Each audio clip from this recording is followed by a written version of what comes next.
everybody, it's me again. The Vigilante Bud Johnson. Sensei Bud. GhostofSocrates. Welcome to episode 2 of the Dead Logic vlog. Here I tell stories from personal experience and share what lessons I've learned along the way. The goal here is to learn from the past so we can look to the future and in doing so, live in the present. That sounds good. You should put that on a t-shirt. What are you doing here? I'm trying to finish this vlog. Oh, I was just in the neighborhood. I'm on my way to a concert. My favorite band, the Prayer Bears. They're a Christian rock group. Have you heard their song about Sunday school? No, I haven't. But it's interesting and totally coincidental that you mentioned t-shirts and Christian music, because today's story is about the time I started a Christian t-shirt business.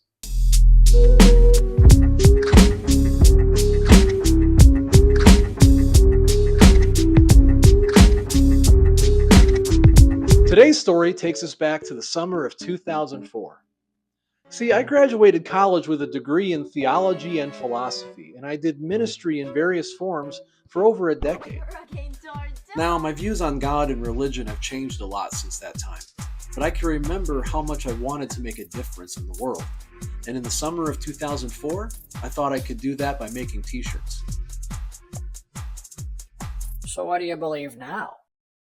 That's a topic for a different time. In fact, forget I said it. I did not say this. I am not here. But during that time, I did youth ministry, preaching ministry. I was the director of Christian education at a church once. In fact, the first version of my blog was dedicated to Christian apologetics.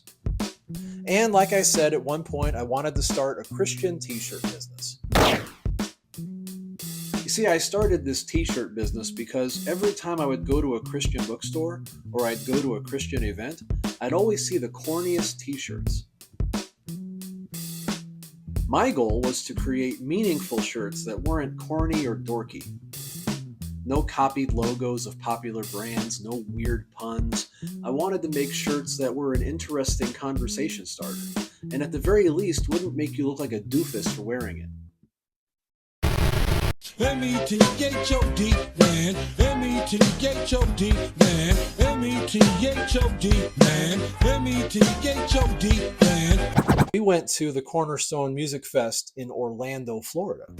While we were getting set up in our spot in the vendor's tent, we saw this guy walk by wearing a green t-shirt, sporting a spoof of the Gatorade logo that said, Christ Aid, the real thirst quencher. Seeing that shirt reminded me of why I was there in the first place. This was, in my mind, a war for the culture. Yeah, I was kind of dramatic back then. And what the Christian culture needed was t-shirts that weren't corny. Soon after the festival began, I noticed a lot of people crowding the tables at the end of the walkway in the vendors area. And guess who I saw there, raking in the money and handing out shirt after shirt after shirt. You guessed it, Frank Stallone. Turns out the guy with the Christ Aid shirt was the owner of the business that made that shirt. That was his shirt. He was Mr. Christ Aid. The guy we laughed at earlier was out there selling his Christ Aid shirts and a bunch of his other shirts that weekend.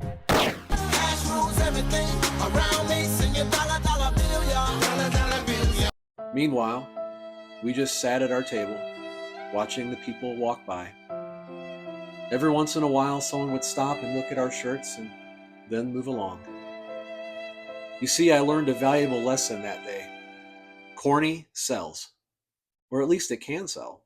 And what my mind couldn't comprehend back then was that even though I may not like something, that doesn't mean it won't appeal to a large number of people somewhere. And what Mr. Christ Aid knew that I didn't was you need to know your target audience.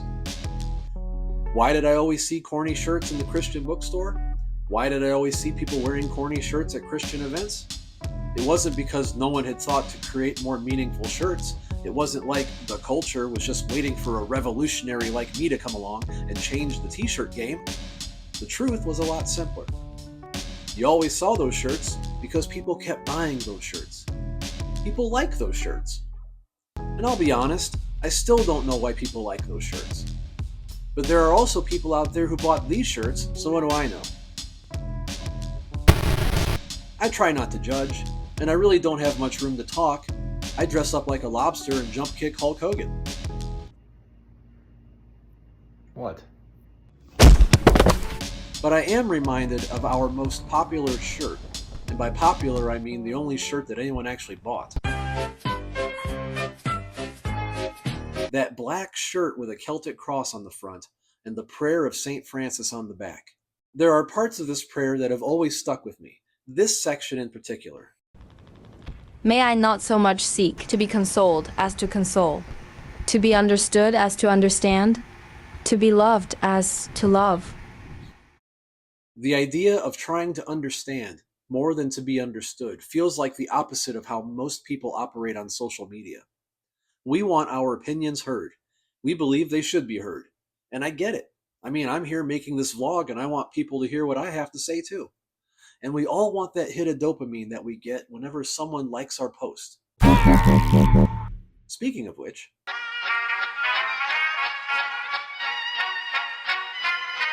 taking the time to quiet our mouths and our minds so we can genuinely listen requires patience and discipline.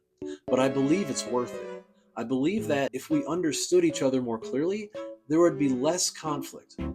Sure, we'd still probably not agree on everything, but the more we understand each other, the more we can see where the other person is coming from, the less we would view those who disagree with us as two-dimensional caricatures or irredeemable movie villains.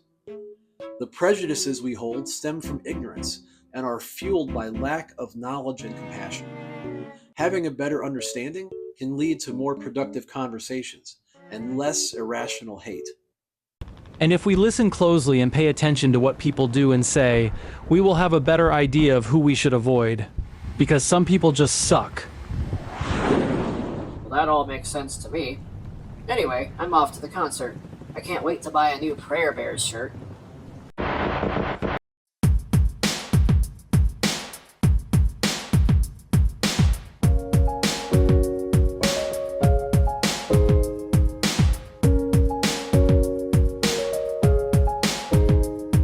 Sunday's cool, when it's Sunday school.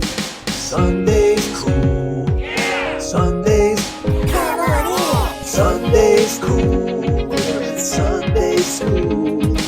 Sunday's cool.